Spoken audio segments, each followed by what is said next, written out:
Hey folks, how are we doing? Nick Jennison. It is the Monday Guitar Show. We're doing the thing that we do on Mondays, which is hang out and chat about the guitar. And today we are discussing how your fretboard actually works. It's a fretboard visualization session. This is something that has been requested hotly by so many of our members, and it's something we've discussed in the past, but it definitely bears revisiting. Now, before we go any further on this, I want to welcome you on board. You're going to have to excuse the mess in my studio today, right? We've got a bit of stuff going on here.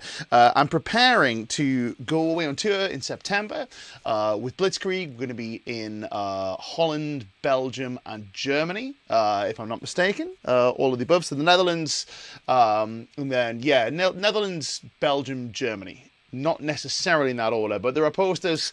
We'll tell you where we're going to be, all that sort of thing. And I'm just prepping all of the cue tracks. We play to a click with Blitzkrieg, so we have all of our changes on the pedal boards all dealt with for us.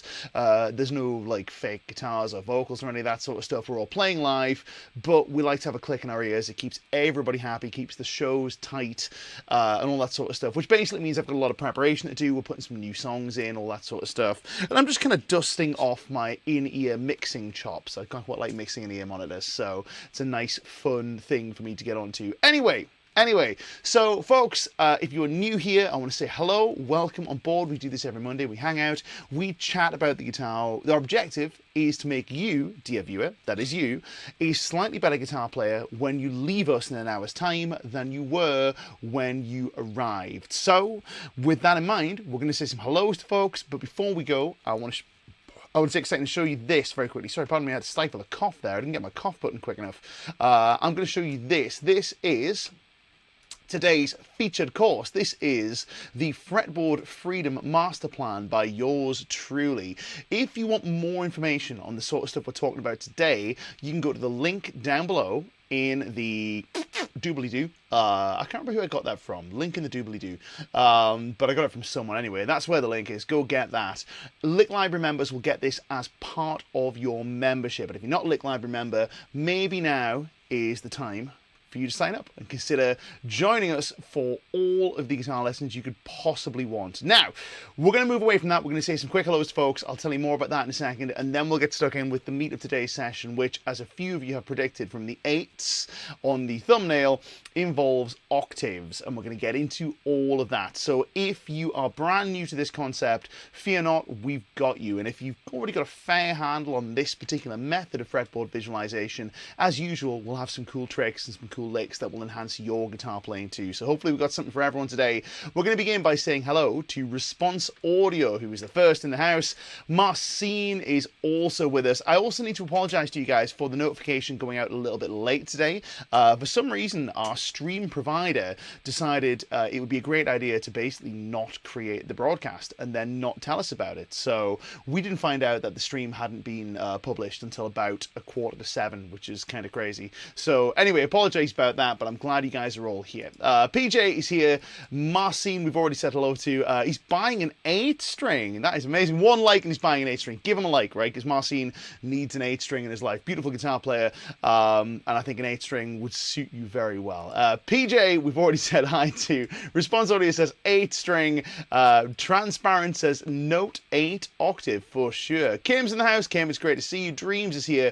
Kate Strange is here playing a Jackson soloist. Don't forget, we want to know what guitar you're playing. I'm going to show you the guitar I'm playing today. This is my PRS McCarty soap bar. This is very much a favourite of bandmates and viewers of this stream for obvious reasons. It's a really cool guitar. It's a 2000 model. Yeah, 2000. I'm checking the serial number. So yeah, 2000. This guitar is 25 years old and it's looking in pretty good shape. We've got a pair of Fishman Fluence Greg Koch Gristle-tone P90s rather, but I have another set of P90s coming for this very soon, also from our friends at Fishman. I can't tell you any more about that, but they're coming and they're very, very cool. So this is my guitar for the day. I want to know what your guitar is, what guitar you're playing for our stream today. And if you haven't got a guitar, go grab a guitar. You'll need a guitar.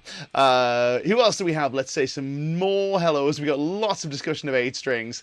We like a bit of that. Larry Warren is here. Helmet Strap has joined us. He's been spending the week relearning songs from old gigging days, and he's interested. He says interesting how he noticed nice embellishments in the songs that he missed years ago. It's so often the case, you know, when you're learning songs. I don't know if you guys who've been playing in bands, I don't know if you've had the same experience as the rest of us. You probably have.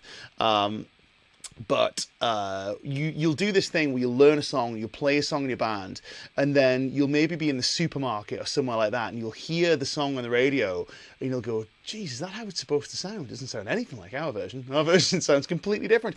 Just how it goes sometimes. But yeah, really interesting stuff, and it's always good to go back over this sort of thing. Franz is here, Ergo Hog is here, Cranker Tom's tuning in from the Atlantic coast in France. Going to catch it on the replay. Happy travels, my man. Mike Seedorf is here. Great to have you on board. Gerald Carson is in the house. Great to have you. Mark McNish is here as a Sacred Godslayer.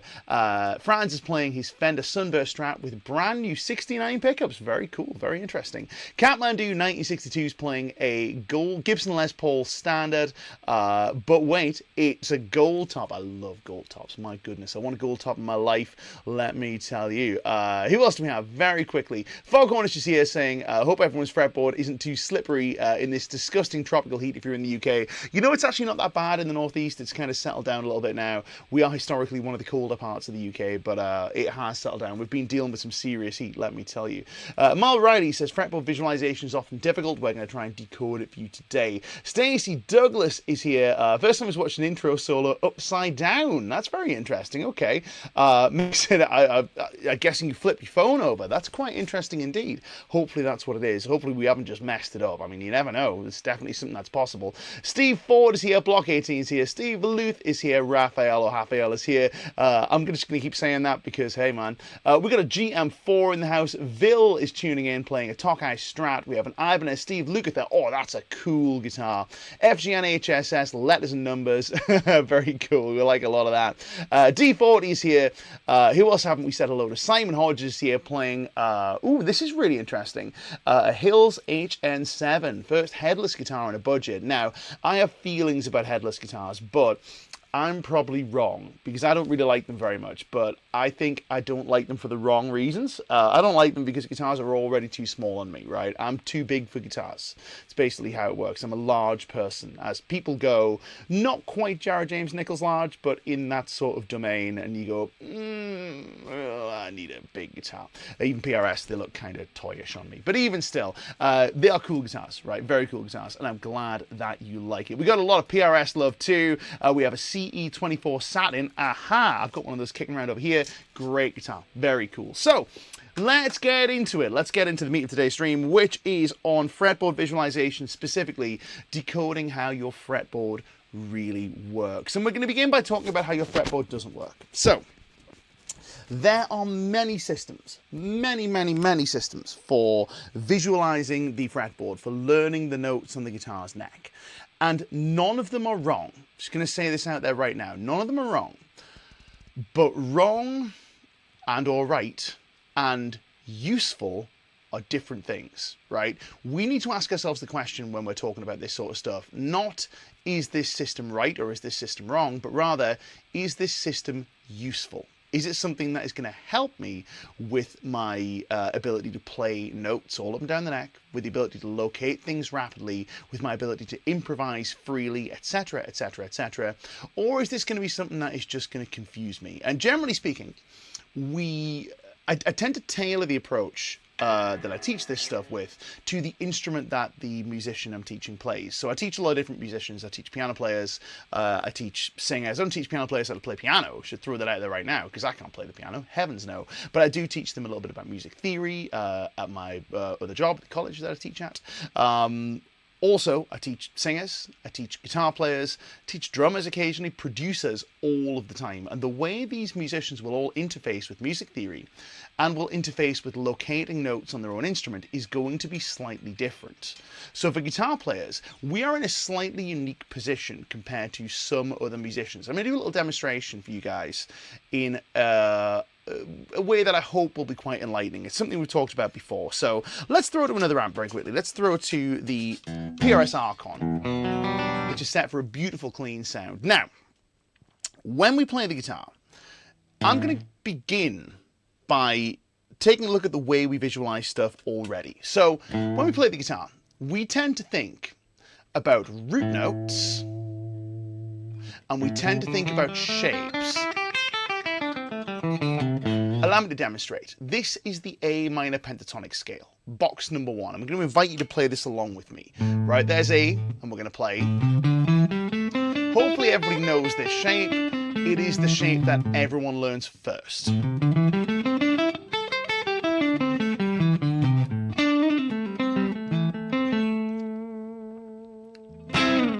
Now, that is a shape that is very common to us. We tend to think about an A note when we play this shape, and we tend to think about shape for the rest of what we're playing. This is indicative of the way guitar players visualize the neck. We don't think about A's and C's and D's and E's and G's. We just think about A and a series of shapes that relate to this A.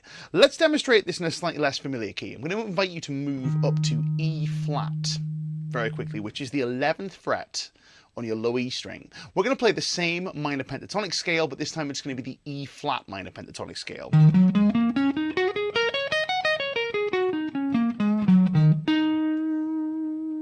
Did we get it?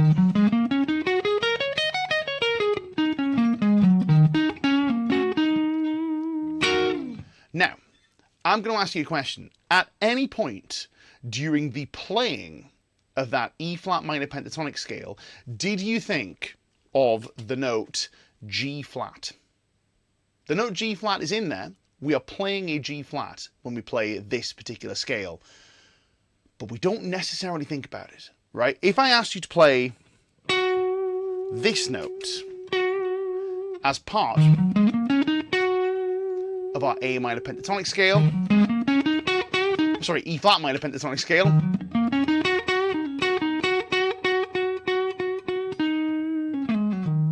you're probably going to be thinking about it from the context of it being a minor third. We think about this as our root note, there's our E flat.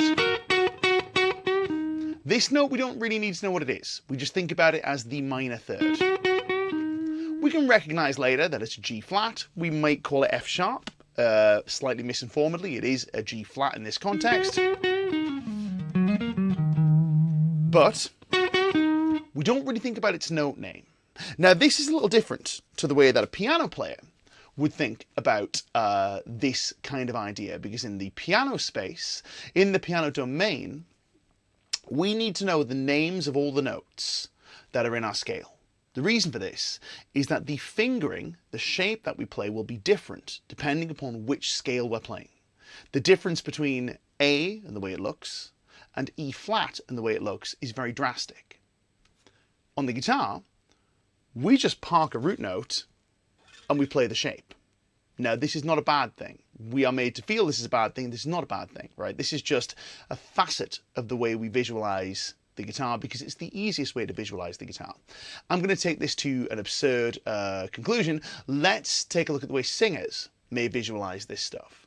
Now, with a singer, the singer doesn't even need to know what the note name is at all to reproduce the note. I want you to sing along with me right now. So what I'm going to do is I'm going to black the screen and I'm going to play a note and I'm going to invite you to sing the minor pentatonic with me from this note. Let's go again. Ba ba ba ba ba ba ba ba ba ba ba. Did we hear it? Ba ba ba ba ba ba ba ba ba ba ba. We don't even need to know what this root note is. If you're just tuning in, the screen is black on purpose, by the way. I'm blacking the screen out. That was the G minor pentatonic scale, right? That was the G minor pentatonic scale. I'm sure you would have picked that up, right? You would have gone, oh yeah, that's G. We didn't even need to know it was G. We didn't need to know it was G to be able to sing. We just heard the sound and we reproduced it. The reason I'm showing you this is to demonstrate that different musicians interface with this stuff differently. And also, it wasn't G, it was A flat. That would be A flat, this is G.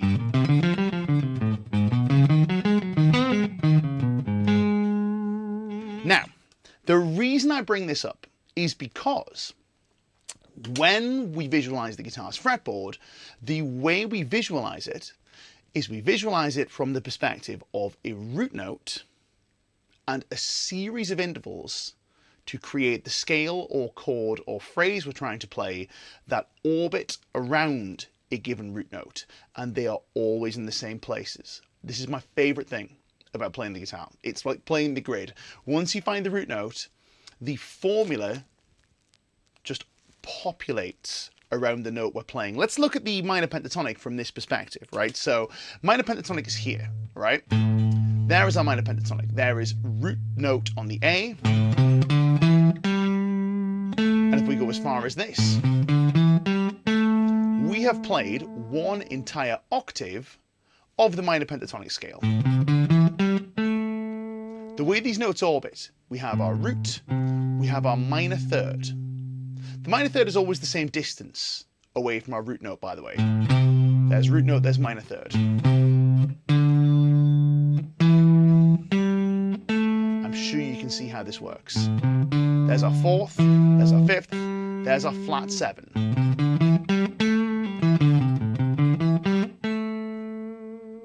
These notes will always orbit a root note in the same shape. If we take C sharp, which is here,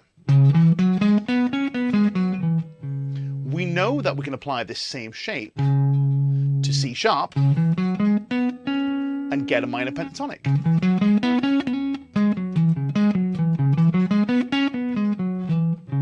And we know the rest of the shape.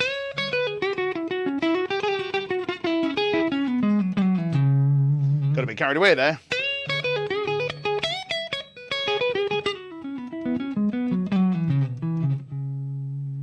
You get the gist. Now, the reason that this will always be a minor pentatonic is not because of the shape. The shape is simply a way of locating all of these notes, all of these intervals that we would expect to find, these orbiting intervals. It's a way of locating those easily and quickly because they're always going to be in the same spot. Now, this is true regardless of which root note you start from and regardless of which string you start from. This is the best bit, right? So let's take C sharp minor pentatonic and let's take a look at where we might find it somewhere else. There's another C sharp note. How do we know it's a C sharp note? Well, you need to know your notes on the fretboard. You just don't need to recall all 5 of them to play this particular scale. We can play from here, the A string 4th fret, this same shape. And we will get ourselves a minor pentatonic. Now, the eagle-eyed among you, or those of you au fait with the 5 positions of the pentatonic scale, will recognize this as pentatonic scale box 4, as opposed to this one being box 1, but in reality, it's just this little shape, which always orbits this note in the same position. Now, what happens as we go further? Well, we're going to get to that, and we'll start with our A minor pentatonic scale once again. There's A minor pentatonic. We will move away from pentatonic scales, by the way. Don't worry, this is not going to be all pentatonics, but this is a useful vehicle for this. Now, we play from here. We play root, flat 3rd, 4th, 5th, flat 7. By the time we're here, we're back in another A note. In other words, we're back at our octave. There's our octave. Now, we could take this octave and play exactly the same shape and expect to get the same results. However, we won't, and here's why. Yak, what happened? Something melodic minor this way comes, but that's not what's going on. What's happening here is we need to compensate for the tuning of the B string. Now, if you're familiar with tuning a guitar manually, you'll tune the guitar, unless you're a drop tuning kind of individual, you will tune the guitar 5th fret to open string, apart from when we get to our B string. B string, we tune 4th fret, G string to the open B. So the B string is tuned a semitone lower than we might expect, which disrupts our pattern. And it is this tuning quirk which is the reason why we have so many scale shapes instead of just one scale shape. But if we compensate for the B string in our mind, and every time we cross the G and B string Rubicon, we just move by 1 fret, we can get this. Now this would give us, starting here on fret number 7, the same shape again. It's the same thing.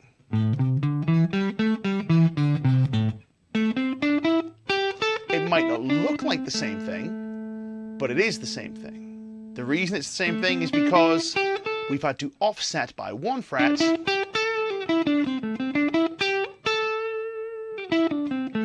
to get up to the appropriate pitches because of the tuning of our guitar. Now this has taken us to this note, which is A. Wouldn't you look at that, we could play the same thing again. If we had sufficient frets, we could keep going. Sufficient strings, rather, we could keep going. But we haven't got enough frets. But lo and behold, we now have 3 places, 3 A's, where we can place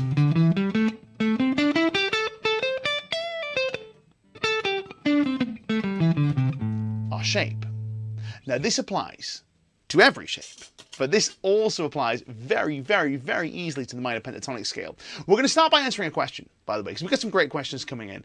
Here's a good one from Honorius saying, Sean Baxter used to joke about the magic rectangle in the pentatonic scale and how you could extend them. He called it Sean's magic rectum. That is a very Sean thing to do. That's all I'm going to say. Great player, fabulous player. Who else do we have? Oh, Franz, yes, this is a good question. It says, why is it called flat third when it's a C? Now, this is the point that I'm getting at here, is that the note names and the relationships of these notes are different things. They're different things. The note name describes its absolute pitch, but what we're looking for is its relationship to a root note. So imagine that all of the notes in this case are working for, let's say they're working as a team, right? And they have a boss. And the boss is the root note in this instance. We're not super interested in the names of the notes. That's not incredibly useful to us. We want to know the roles of these notes, right? Let's say, for example, that your team are building a house, right? And the boss is A. Now, if you, for example, wanted somebody to go and sort out the electrics, you don't necessarily need to know the electrician is called Keith, but you need to know which person is the electrician. You don't necessarily need to know that the scaffolder is called Susan, but Susan Scaffolder. But you do need to know which person is the scaffolder. That's the important bit, right? You don't go to a building site, I assume. I've never worked in a building site. Fitted some garage doors for a while, but never worked in a building site. You don't go to the building site and go, oh, it's time for the electrics. We need a Keith. What is that? We need an electrician. That's what we need. So this is more about the roles rather than the absolute names of these individual pitches. So the absolute names, like C or G, are much less important than their relationship to the root notes. And that is the kind of thinking that I want to break here. And it's something guitar players do in instinct. We do this instinctively. So Franz says, so he must see them as pure distance names. Yes, that's a way to think about them. Now the thing is, they don't stop having their note name. The note name can still be very useful. And it's not to say that you should completely ignore the note name, but that's not what we recall in the heat of battle. So when we're playing, we think about, I'm in C, the chord is, sorry, I'm in A minor, the chord is A minor, where is my flat third? Because you would need to do, well, let's talk about the process you need to get there, right? So I'm playing an A minor.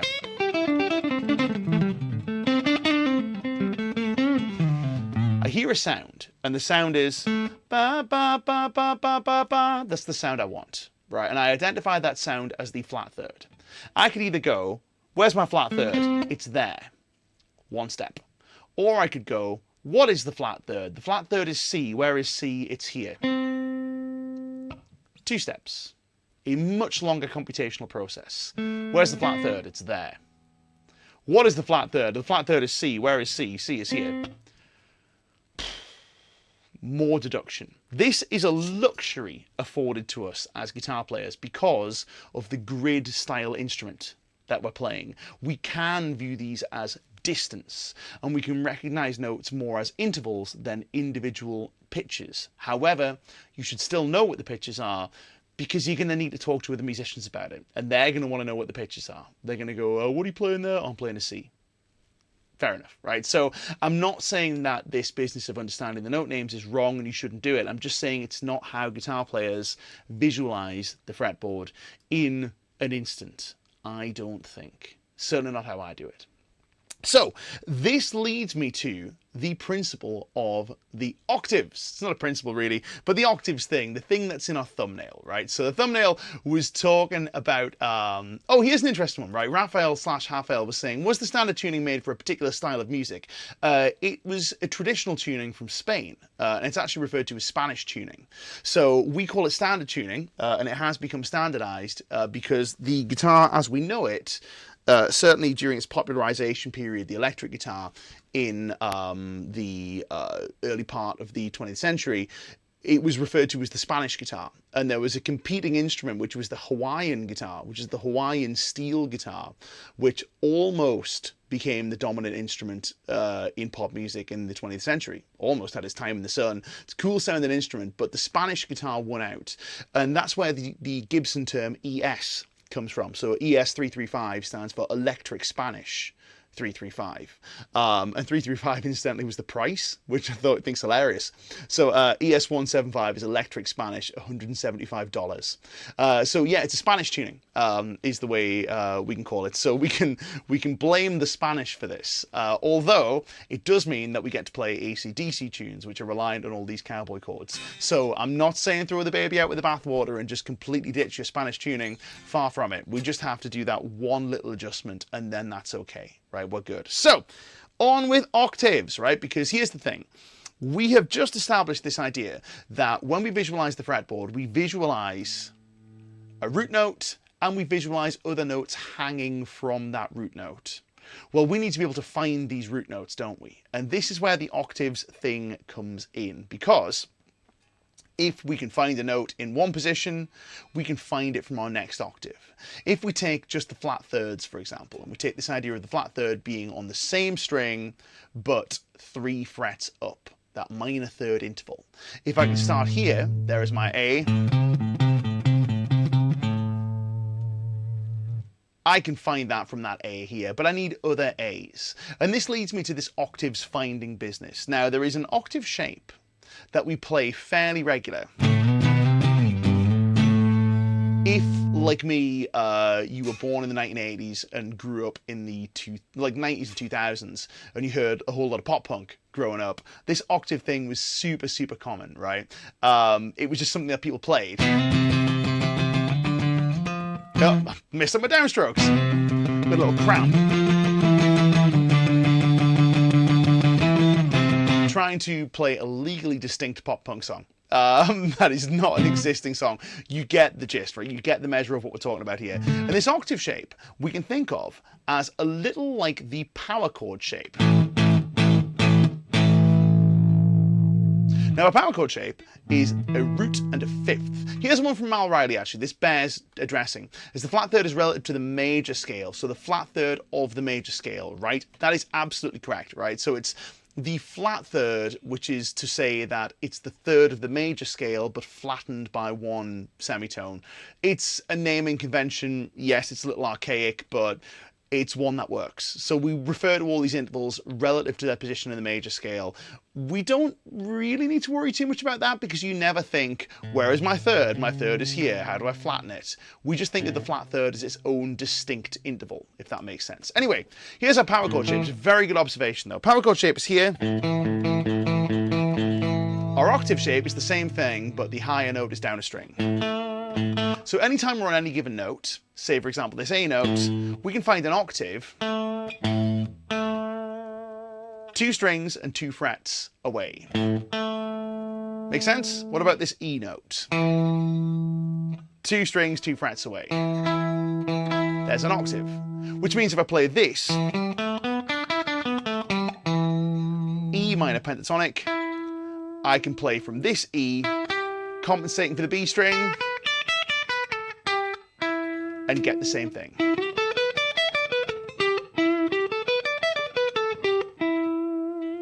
Now, in terms of compensating, we also need to compensate when we are judging our octaves, because we could do this A note and we could move 2 strings, 2 frets, and fail to get an octave. We've no longer got an A, we've got a G sharp in this context. So we need to go an extra fret rather, because we have crossed the G-B string divide. When we cross the G and B strings, we must move an extra fret. That's the rule. So, here is an A, here is its octave, here is its octave. We're going to switch to a backing track in the key of A, and we're going to practice playing some minor pentatonic notes and finding some phrases in octaves starting here. And I think I'll do the Fleetwood Mac style backing track because I've really enjoyed that one lately. That is this one. Now, I haven't played it much on stream lately, but it's a real sweetie. Now, I think I'll stick with the, you know what, I'll go to the big gain sound because the big gain sound is fun. But I'm going to begin down here on my A, and I'm going to see if you can match the notes that I'm playing. It's just A minor pentatonic. You take a turn. Ba, ba, ba, ba, ba, ba, ba. That's a nice phrase. I'll play it again. I'm going to go like this.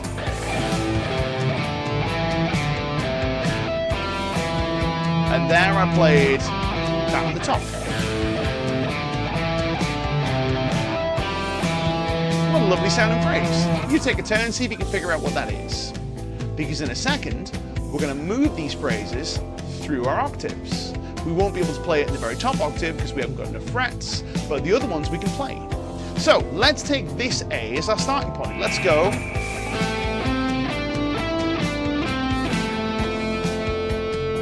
Have we found it? There is A. We're playing literally the same shape, just from a different A note. Now, I'm sure you can see how this might be useful. Let's try the same one from this A, and we're going to play here. Let's go.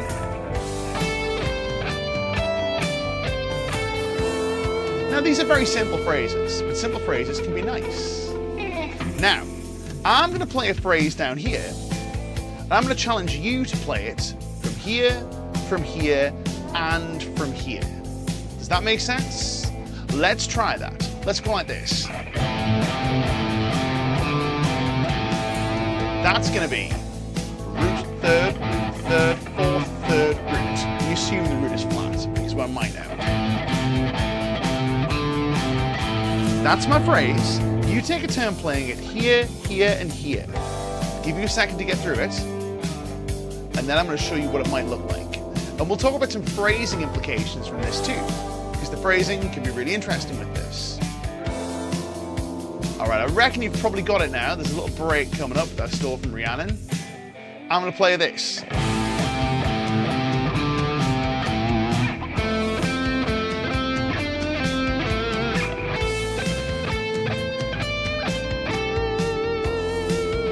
Now that's a cool and interesting phrase because we played it in these octaves.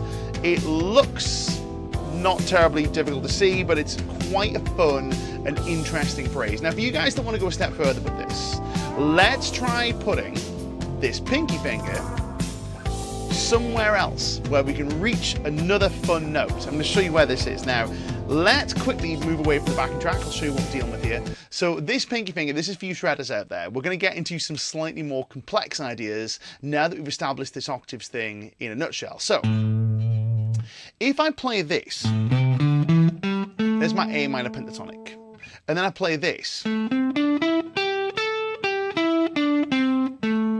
There is my next octave. But I can also play this.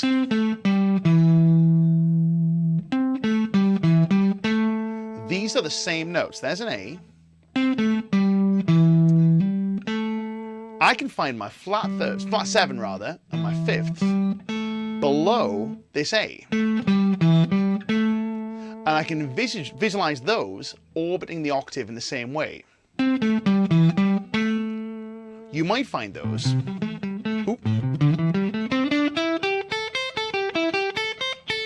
at the top portion of our minor pentatonic.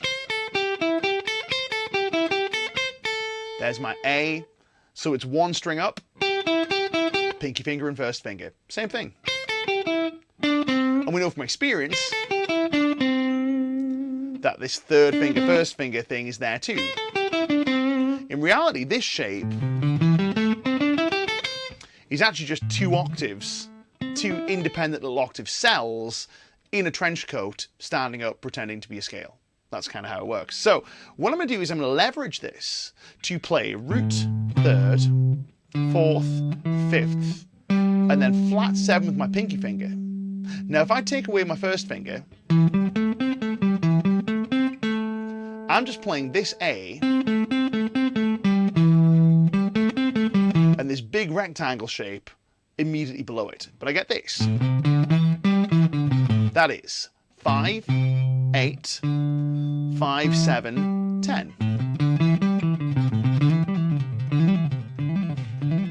Now this is a shape we can cook with because there is a lot of room for playing very fast notes with this. Now that's a fun shape in and of itself, right? Now admittedly we've jumped a few little levels here, but this is to show you where you might go with this. So we have this. Wouldn't you look at that? There's the same thing in the next octave.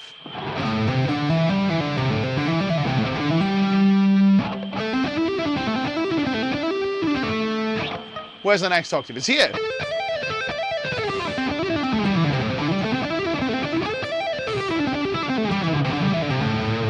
So much fun. Now it is a challenging lick, as Transparent has rightly pointed out, it is challenging, but it sounds cool. Now I'm playing it really fast. We don't have to play it really fast, and we don't have to play it with a stretch. We can slide it too, and we can just use it as a position shifting lick, which I'll show you in a second, but to show you how this might play out into something really rapid, we might get this.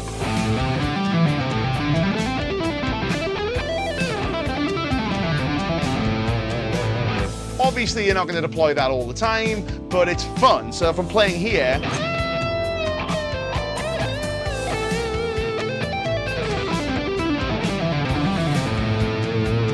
I have this ability to play this sequencing octave thing,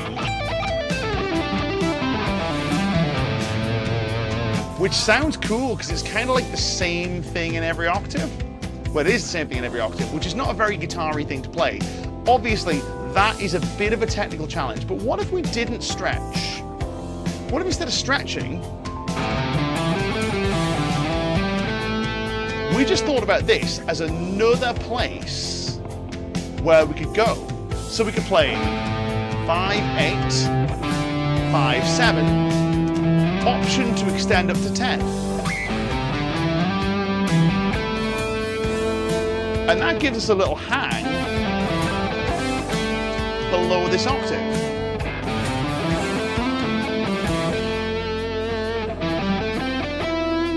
And now this octave continues.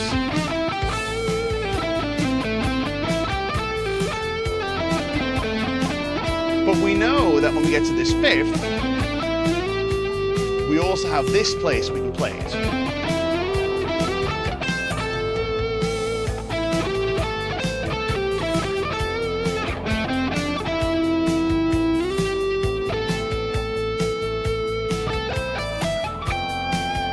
And the same thing up here. The whole time I'm playing this, here's what I'm thinking of. Let me just show you this in action, and then I'll break it down a bit slower. So, we've got a little bit of a break. I'm not going to play the crazy shred thing. That's just a bit of fun. Now, if I go like this.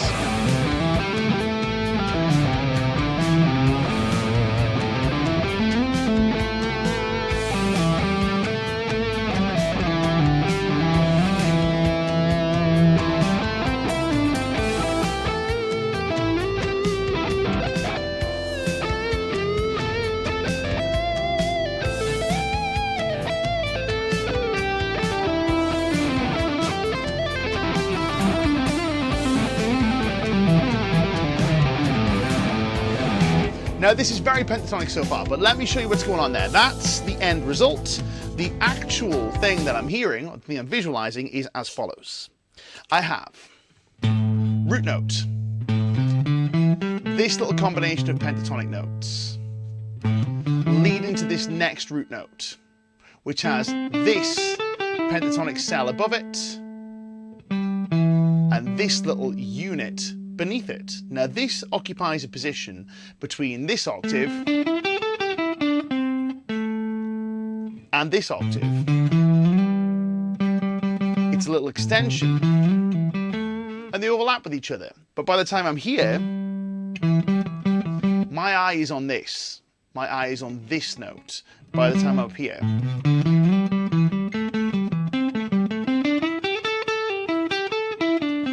By the time I'm here, I can slide to this octave. And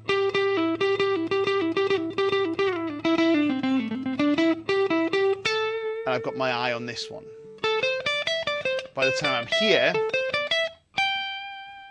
it's the same thing. But we just move our way up there. Now what if we had this note? That's also an A. Well, wouldn't you look at it? It's the same thing. There's an A. Compensate for the B string. There I am. What's below it? This one. What's the little connection?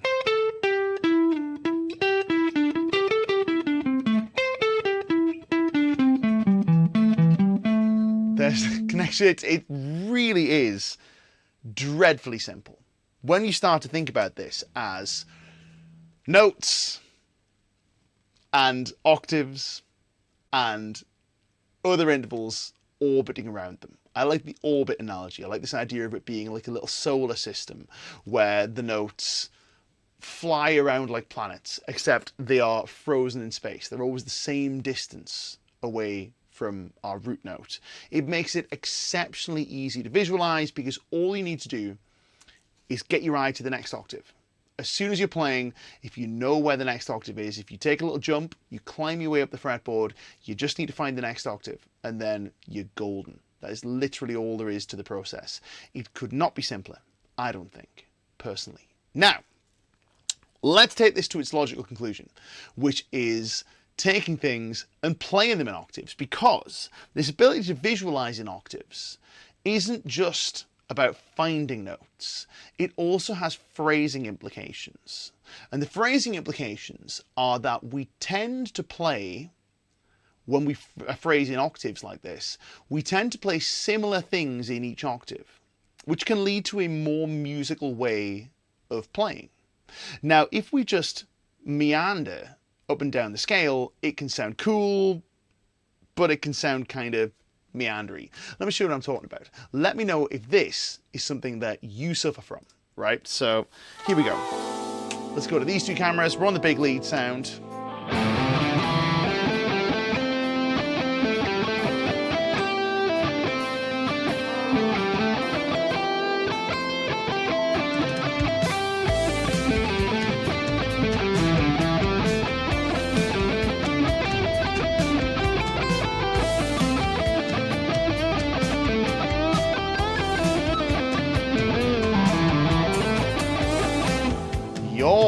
Right? Now, is that something that you hear in your own phrasing sometimes? I think most of us do. Most of us do at some point. However, if we take this approach of playing this little octave,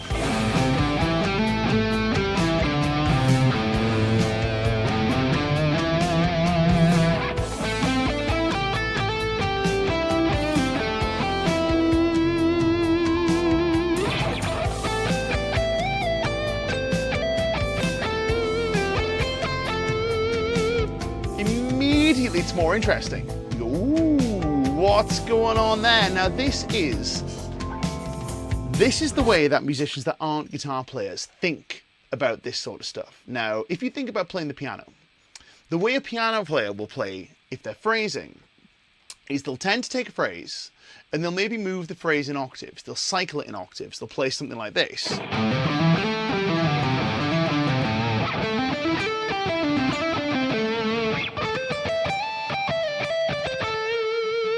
And our brain sort of recognizes it as this cool kind of repeating figure that sort of escalates in dynamics as we move through these octaves.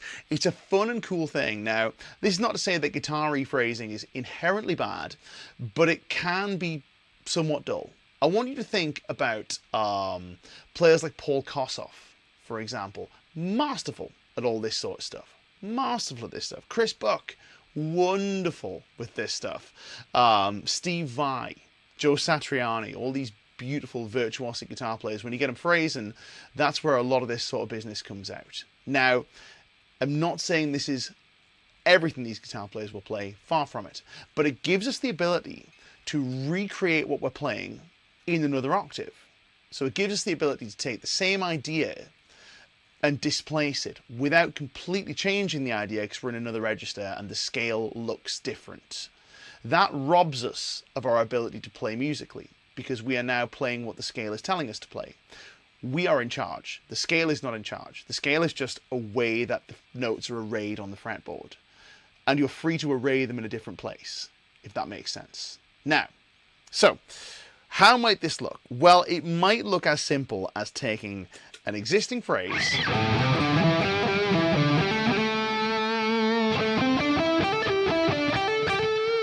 and playing something a little similar in each octave.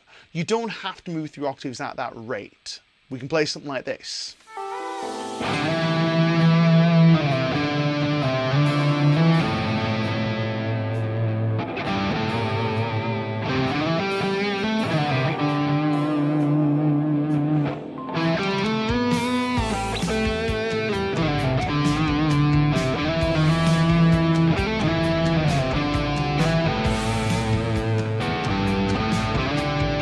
I'm now ready to escalate, so I'm going up here.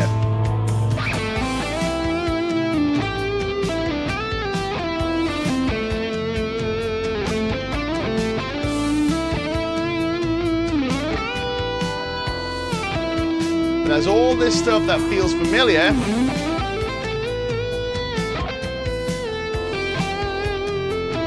Because I played it down here.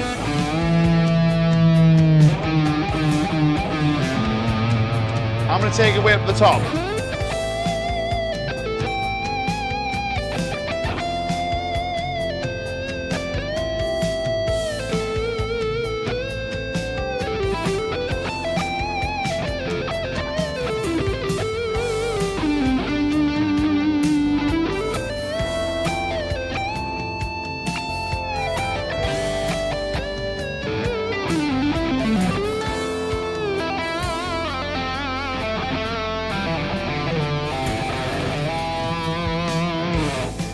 Now that is not just a way of visualizing the guitar, but it's also a way of ensuring that our phrasing has a musical flow to it, a musical consistency to the thing, because we're thinking in these terms. So it's not just a visualization thing, it's also a musical thing. Folks, we're going to take some questions because we've got 10 minutes left together. Q&A. Can't do it with one hand, apparently. But before we go into the Q&A, that is, I want to remind you that today's lesson is brought to you by the Fretboard Freedom Master Plan, which is a course that I've got on licklibrary.com. Links down below. You'll notice here, move the shape into other octaves. And what is that? Aha, aha, aha. I think you see where we're going here. Now, this is a little insight into what is covered in this larger course. But this course will take you far, far beyond the pentatonic scale thing. Far, far beyond that into modal ideas, arpeggios, you name it, right? And it's available for all Lick Library members, that is, I'll say that again, Lick Library members, at the link down below. And if you're not a Lick Library member, hey, go check it out. It's cheap and it's really good. Really good. It's more lessons than you can possibly imagine, and the price is super, super fair. Anyway, so I'm not here to sell you the thing, but I kind of am, but I'm kind of not. Anyway, so let's take some questions. We're going to begin with this. Some great comments. First of all, Chris is something special. What a refreshing guitar style. 100%. Now, I think what is so special about Chris Buck's guitar style is that Chris, you can describe him as engaging with the guitar or thinking about the way he plays the guitar like a singer would. So he basically sounds like a singer because he approaches the instrument from the phrasing perspective of a singer, and that's why it sounds so beautiful. I think, I mean, I'm grossly simplifying what Chris does. There's more to it than that, but I think that is the crux of what's going on here. And singers tend to think in these terms. Now, here's one from Mal Riley. Great question, saying, does starting on the root note help keep one from getting lost in the visualization? It can, but this is not to say that you should always start your phrases on the root note. So I think a way to think about this is, rather than starting on the root note, it's be aware of the root note. Know where the root note is at all times, and know how your notes connect to the root note. So you don't need to even play the root note. You can completely avoid the root note, but you always know it's there. You go, I know where this root note is. I know I could get to it if I wanted to, but also, even if I never touch it, I can use it as a way of guiding myself through this process of locating all of these other notes. So you don't necessarily need to start on the root note, I don't think. Now, this is actually something the guitar players will, I'm not saying we'll struggle with, but it's something guitar players certainly tend to do, is we live on the root note too much because of the way that we see the fretboard. Right, now this is a symptom of this particular guitar-y way of thinking, this guitar-y way of visualizing stuff, but it's not something that we have to do. We are not bound to do this by fate. It's not like we can't play any other way. It's just something that we tend to do. Now, hanging on the root note, as an example of hanging on the root note, sounds like this. Now, with this track having some changes, it can sound quite cool to be very root notey. So I actually might change it up a little bit. Let's see if we've got another track here that is a bit more static, one that's not doing the work for us. Because a lot of tracks that, you know, they've got a lot of stuff going on, we don't need to work so hard in the phrasing. We can be really simple, and the track will do the work for us. But let's do this one. This is in the key of E. So this is the Led Zeppelin style backing track we've got. No prizes for guessing which two Led Zeppelin tracks I ripped off for this one. But, you know, hey, imitation, flattery, all that stuff. Now, this is in the key of E. And if I spend a lot of time on the root notes, you'll feel how, let's say, static my music will sound.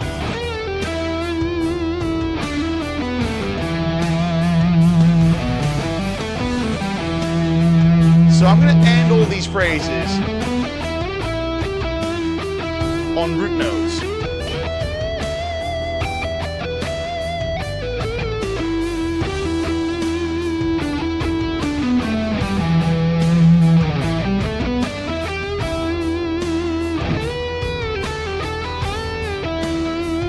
All root notes all the time.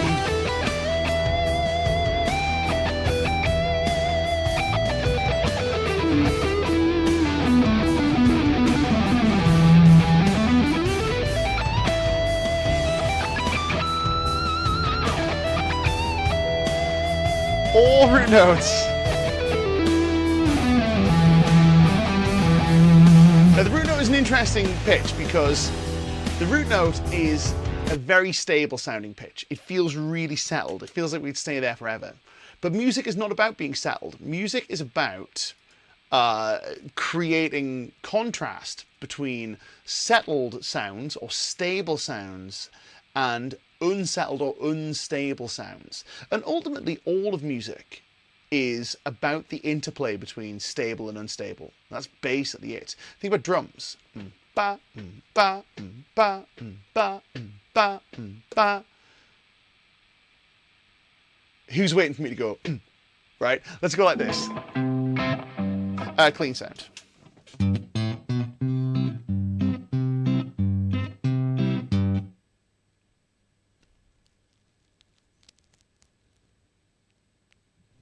Oh, thank heavens. Right, that's how that works. Now, as a lot of folks have rightly pointed out, the root notes can be seen as an anchor point. You're absolutely right. It can be seen as an anchor point, and it can also be seen as a little home point. You go, this is home. This is safety. This is stability, right? Stability. But you don't need to play it all the time. You just need to have your eye on it. You have your eye on where the goal is, but you don't always have to go straight to the goal. Let me show you what I'm talking about. So let's compare and contrast. You'll notice the shift in interestingness, hopefully, when I stop phrasing entirely on the root note and do what response audio is saying, which is horn players rarely sit on root notes. They will end a phrase in a 9 or something that adds a little colour to the chord. For sure, until it's time to bring the phrase home, and then it's root notes, right? It's a question of, do you want it to bring it home? Do you want to send it somewhere else? Okay, root notes.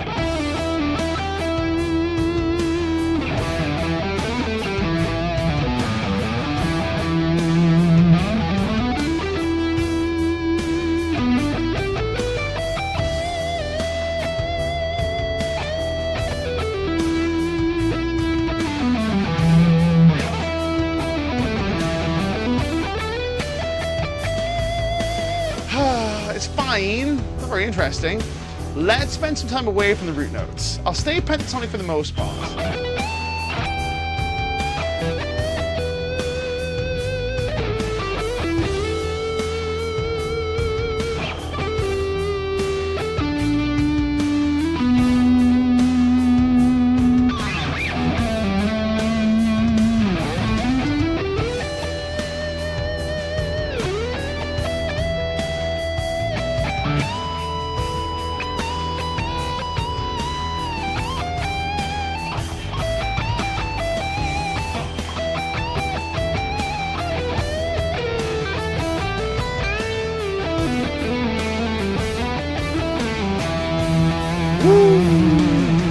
Spent so long away from that root note that when I landed it, it felt like a coming home.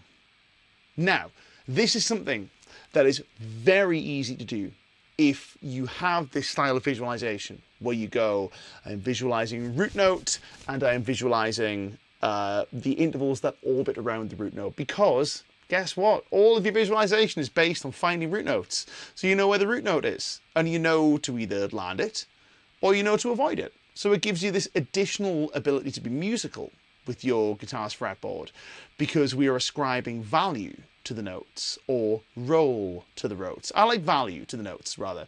I like value. We're ascribing a value to them that says, this is a stable note, this is a less stable note, etc., etc. So folks, that's been a look at how your fretboard actually works, right? If you want more information on this, go check out the Fretboard Freedom Master Plan. It is available at the link down below. My name is Nick Jennison for Lick Library, Guitar Interactive Magazine. Go to licklibrary.com for lessons. Go to Guitar Interactive Magazine, etc. for news, reviews, interviews, all that good stuff. We've got some really great content coming your way on both sites. Don't forget to share this with as many guitar players as you can possibly think of who might benefit from this, which I think is most guitar players. We'd like to get it to as many players as we can. Don't forget, give us a thumbs up on the way out. Don't forget to hit the subscribe icon. Do all the things that you're supposed to do on YouTube. My name is Nick Jennison. I will see you guys next week. Same time, same place. We're going back to the first backing track, see how many octaves you can spot in this solo. See you guys next week.